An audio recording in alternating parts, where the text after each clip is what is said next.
What's up mga koys? In this video nga mga koys is mangingilaw tayo. Kasi nga malaki na naman ang hibas dito sa amin sa gabi. Kaya tara, samahan nyo ako mga koys.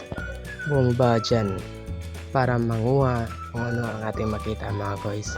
Pero sa tingin ko maraming hipon ngayon mga koys. Kaya manguha tayo ngayon ng mga hipon mga koys.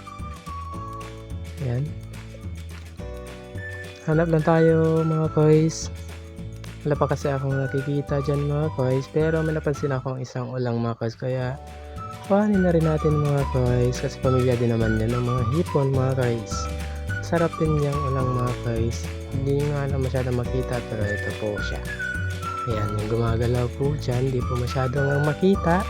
Kaya ulihin natin mga koys. Tumatago po siya dyan sa mga dahon mga koys. Pero hindi po siya makakataka sa akin mga koys. Kasi nga siyempre, tayo pa ba tatakasan? Ayan.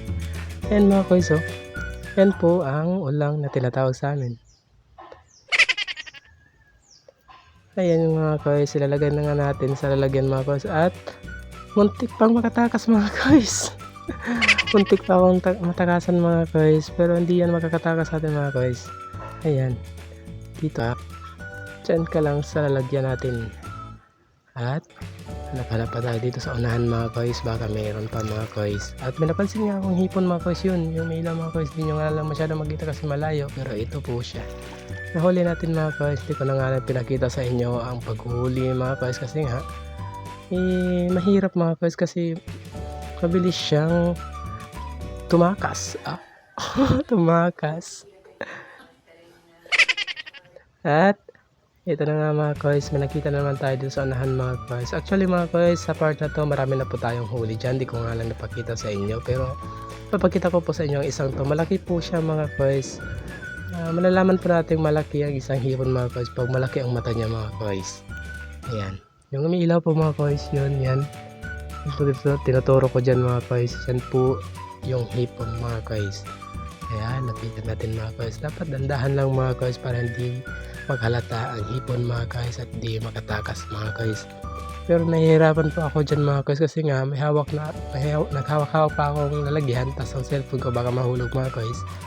Ayan, dadalawang isip ako mga guys kung huhulihin ko ba, ipapakita ko ba sa inyo paghuli mga guys. Pero subukan natin na yun na mga guys, nakatakas na. Pero hulihin pa rin natin yan mga koys. Di yan makakatakas sa atin mga koys. Ayan mga koys. Papakita ko sa inyo mga koys. Medyo maliit nga lang yan tingnan dyan sa video. Pero malaki talaga yan sa personal mga koys. Ayan, papakita ko sa inyo mga koys ha. Ayan o. Laki yan mga koys. Iyon. At dito nga is may nakita tayong crab mga koys. Nakita tayo ng isang crab mga koys. Ayan. Ayan po siya mga koys. Takot nga lang tayong humawak niyan. Baka nga masipit tayo mga koys. Kasi hindi tayo marunong kung paano hawakan yan mga koys. Takot ako makagat yan. Masakit yan mga koys. Pag nakagat ka yan, iwan ko na lang. Baka masasabi mo na wow, ang sarap. What the fuck? Ayan na nga mga koys, subukan pa rin natin. Ayan na mga koys, nagkabulol-bulol na ang inyong koys G. Ayan, nahuli natin mga koys syempre. At hindi na nga natin patatagalin pa mga koys. Ito na nga pala lahat ng huli ko mga koys. Hindi ko na napakita sa inyo mga koys. At niluto na rin natin mga koys. At ngayon na nga, libre na tayo pang ulam mga koys. Ayan, hanggang dito na lang mga koys. Maraming salamat.